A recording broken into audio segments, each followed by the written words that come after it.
Nouvel épisode de ma série où je me maquille avec uniquement mes produits préférés dans une seule marque. J'avais fait la première vidéo avec la marque By Terry que je vous mets juste ici si ça vous intéresse de la regarder. Et pour vous rafraîchir un petit peu la mémoire, je vais vous réexpliquer un petit peu le concept. Je vais faire un maquillage complet avec que des produits d'une seule marque mais mes produits préférés de la marque. C'est-à-dire que par exemple s'il y a une étape, n'importe quoi, le fond de teint, ou je n'aime pas le fond de teint dans la marque mais qu'il en existe un, je ne vais pas l'utiliser. Dans ma première vidéo on m'avait reproché de ne dire que du bien de la marque, mais en fait le but c'est de vous présenter mes produits préférés, donc forcément je vais pas être hyper négative dans cette vidéo puisque ce sont des produits que j'aime. Ceci étant dit, on va pouvoir commencer, donc comme vous le voyez je ne suis pas du tout maquillée et on va faire tout ça ensemble. J'ai commencé par mettre ma base et je vais passer au fond de teint, donc j'ai pris le Luminous Foundation, il y en a qu'un seul chez Anastasia. Alors là c'est la teinte 150W, je crois que c'est ma teinte d'été, on va voir. C'est un fond de teint qui est lumineux comme son nom l'indique mais qui a une couvrance moyenne. D'habitude je préfère les couvrances un peu plus fortes comme vous le savez,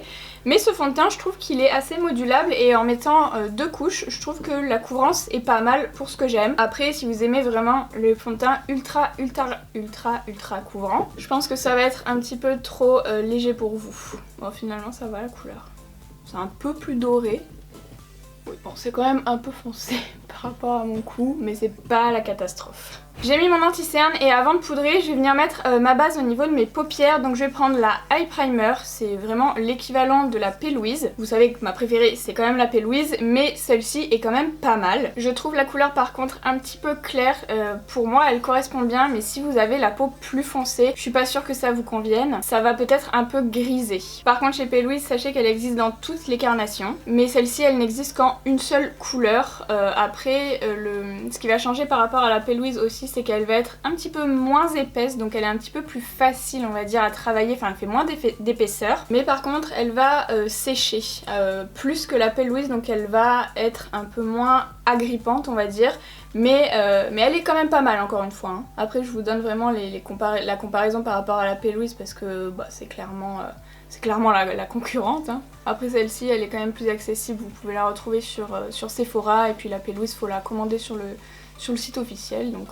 Et maintenant je peux passer à la poudre. Alors j'ai utilisé deux teintes, la translucente qui est la blanche sur mes points de lumière et la vanilla sur le reste du visage.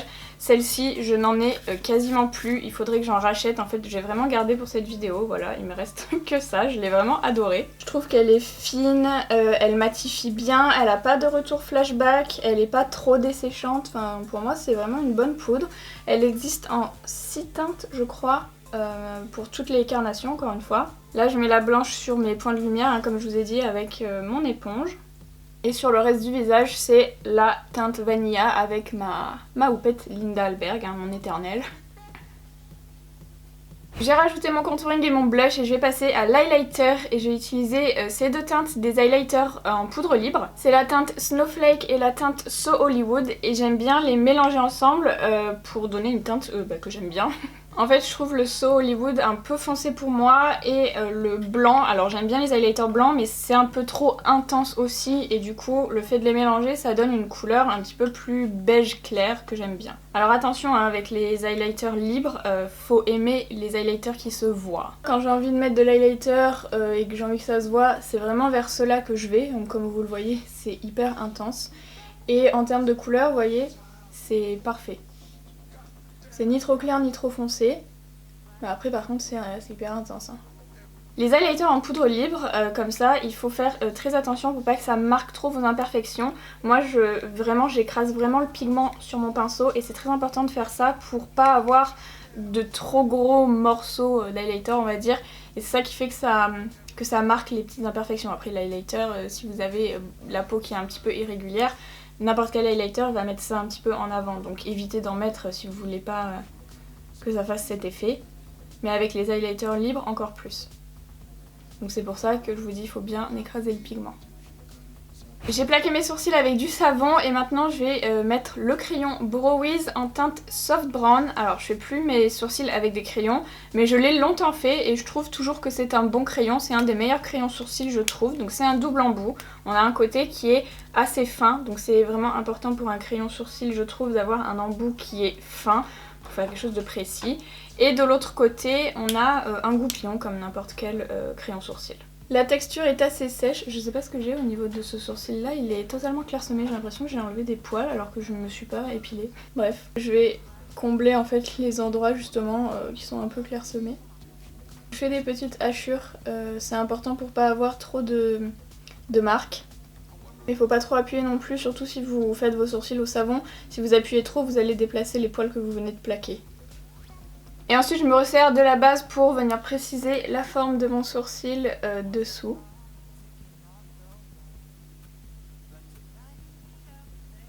Et maintenant on peut passer au fard à paupières, et les fards à paupières chez Anastasia je trouve qu'ils font partie vraiment des meilleures formules qu'il y a sur le marché aujourd'hui. J'ai pas vraiment une palette que je préfère par-dessus toutes les autres, donc du coup j'ai choisi la dernière, la Amrezy, puisque c'est une palette que vous me demandez souvent, en fait de refaire un maquillage avec, notamment avec le bleu, parce que dans ma première vidéo que je vous mets ici si ça vous intéresse de voir la revue sur cette palette, je l'avais pas utilisée donc je vais faire ça aujourd'hui. J'ai déjà mis du fard beige au niveau de mon arcade sourcilière parce que le beige de la palette Wasted il est un peu trop foncé pour moi, donc je vais directement commencer par ma teinte intermédiaire et donc je vais prendre la teinte Semza. Je vais l'appliquer au niveau de mon pli paupière. J'avais pas utilisé cette teinte là dans ma première vidéo il me semble, et j'ai l'impression qu'elle est un peu moins poudreuse que les autres, donc il faut en prélever un petit peu plus. Et en teinte de transition, je vais mettre la teinte OG, donc bien évidemment avec un pinceau propre, hein, et je vais dégrader au niveau de la fin de ma forme. Je vais venir intensifier avec la teinte Yugo. C'est une espèce de marron prune très foncé, donc ça va être parfait pour l'intensité. Donc je commence par l'appliquer en oblique sur la partie externe de ma paupière mobile. Et je vais remonter ensuite dans mon pli paupière. Donc vraiment à la base, hein, je veux pas manger les autres couleurs que j'ai mis. Je veux vraiment que ça fasse un dégradé des trois couleurs ensemble. Je vais pas aller jusque dans le coin interne non plus. Je vais m'arrêter à partir de la moitié de l'œil je pense. À peu près. Désolée pour le bruit, c'est Pénélope qui mange les roues de mon fauteuil. J'ai reporté les trois mêmes couleurs au niveau de mon ras de cils inférieur et maintenant je vais passer à cette zone là et je vais appliquer du coup le bleu, donc c'est la teinte Léo. Je vais commencer par l'appliquer au pinceau et ensuite je vais voir si j'ai besoin de continuer avec l'embout mousse. Je ne pense pas. Ce bleu est magnifique. Vous avez eu raison de me demander de l'utiliser, hein. Et je vais réutiliser ma teinte intermédiaire pour venir dégrader à ce niveau là, pour que ça se fonde un petit peu mieux. Pour mon coin interne, ce sera la teinte Barbe. C'est vraiment ma teinte préférée de la palette. Je la trouve trop jolie. J'aime trop les reflets. Bon, fallait vraiment que je vous le montre de plus près parce que de loin on voit rien. J'ai mis du crayon bleu dans ma muqueuse inférieure, c'est le Vivid de chez Urban Decay. Et dans ma muqueuse supérieure, je vais mettre le Dark Side de chez Anastasia, bien sûr. C'est vraiment un de mes crayons noirs préférés, surtout pour la muqueuse supérieure. Je trouve qu'il transfère pas trop la muqueuse inférieure et surtout il tient très bien. Désolée, c'est Pénélope. Après, si vous avez les yeux qui larmoient un peu plus que les miens, ça risque de transférer, hein, c'est normal.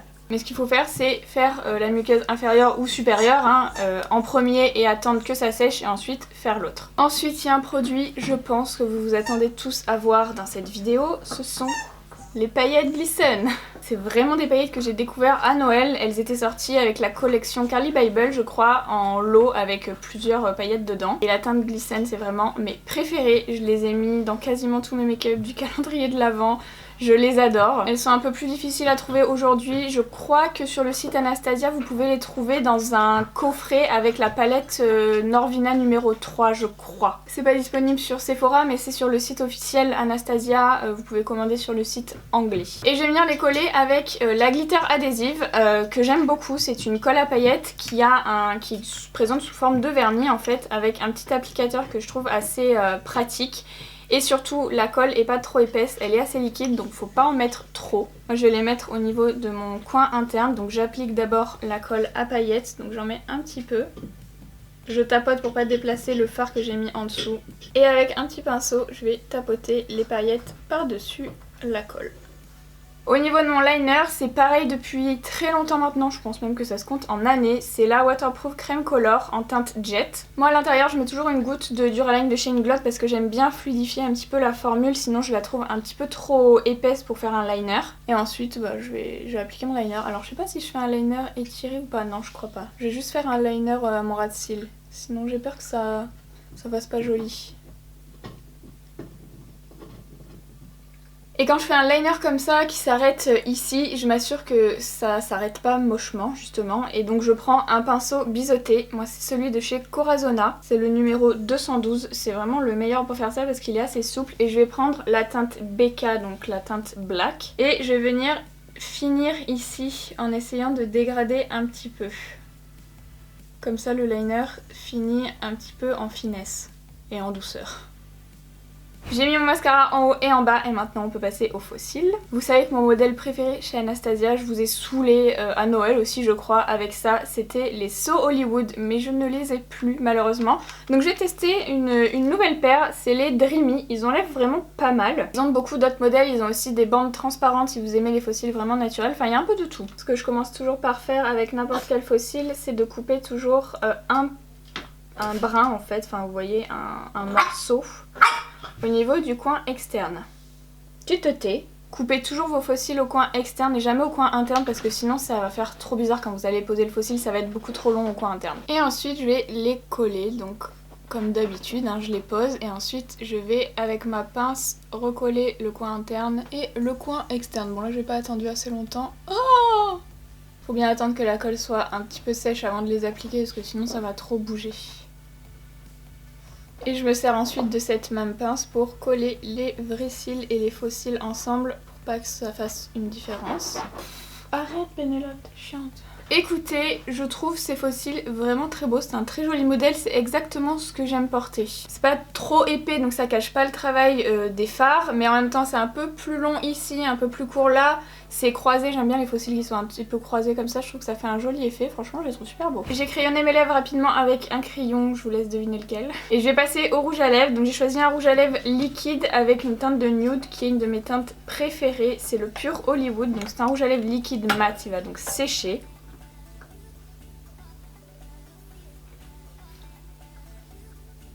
Il y a beaucoup de personnes qui aiment pas les rouges à lèvres liquides Anastasia parce qu'ils trouvent qu'ils dessèchent trop les lèvres.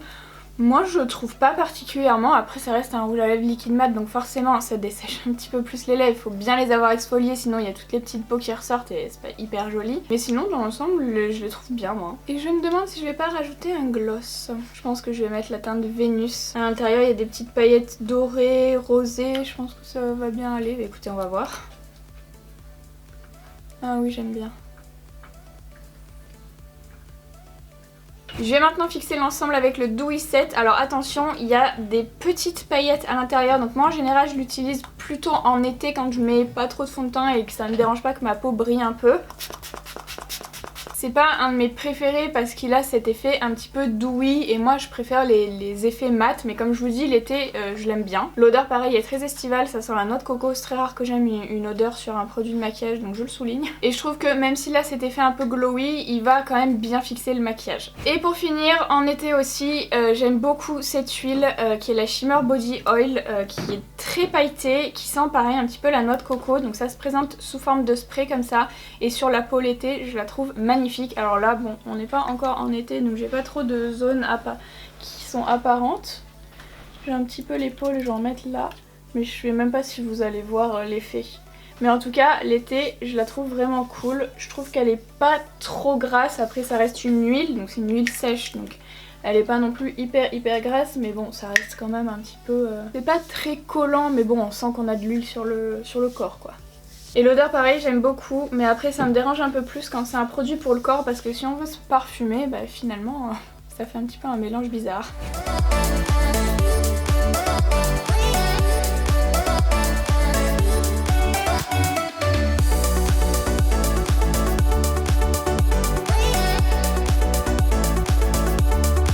Voilà pour cette vidéo. vidéo, j'espère qu'elle vous a plu. N'hésitez pas à me dire dans les commentaires quelle est la marque que vous voulez que j'aborde prochainement dans la prochaine vidéo. La prochaine vidéo de cette série, hein, pas la vidéo de mercredi. N'oubliez pas de liker cette vidéo si elle vous a plu et de vous abonner à ma chaîne si c'est pas encore fait. Et merci beaucoup à toutes les personnes qui me soutiennent sur Utip et je vous dis à mercredi. I won't make it easy for you now. You got 2 minutes of my time, and I don't really break too easily, but I'm worth it, 'cause I'll slip into your dreams tonight. Oh.